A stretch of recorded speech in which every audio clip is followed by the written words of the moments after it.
Hello friends, welcome back to Codeviento. I am Nihan and today we are exploring one of the most powerful and useful data structure in Java, the hash map. If you are ready to take your coding skills to next level, let's dive in. We will start with the basics, what a hash map is and why it's so useful. Then we will dive into coding examples to understand how it works in real-world scenarios.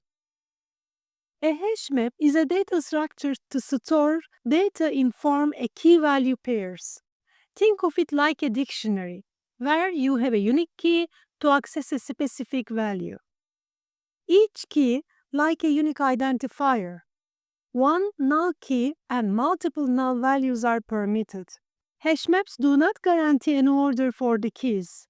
Imagine you are at a library and the book titles are your keys and the locations of the books are the values.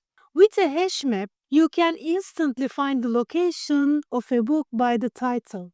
Hash map uses a technique called hashing to map key to value.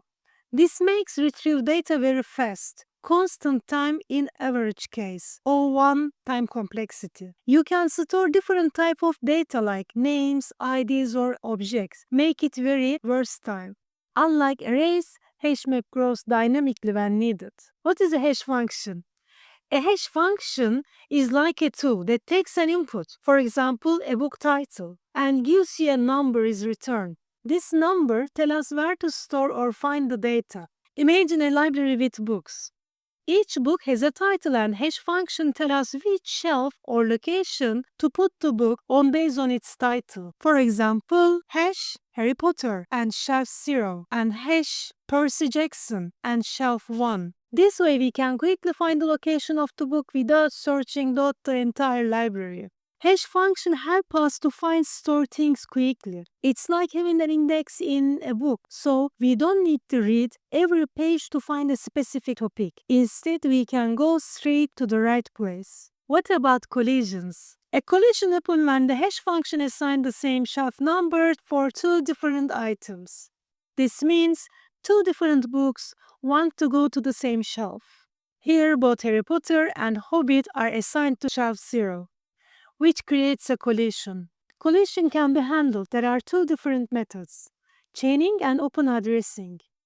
If multiple items are assigned to the same shelf, we store them as a list at that shelf. So, multiple books can be placed one after the other in the same location. Open addressing, if a shelf is already occupied, we look for the next available shelf. This means we keep checking other shelf until we find an empty one. Every book finds its place when if a shelf is already taken. A hash function is a great way to quick store and retrieve data.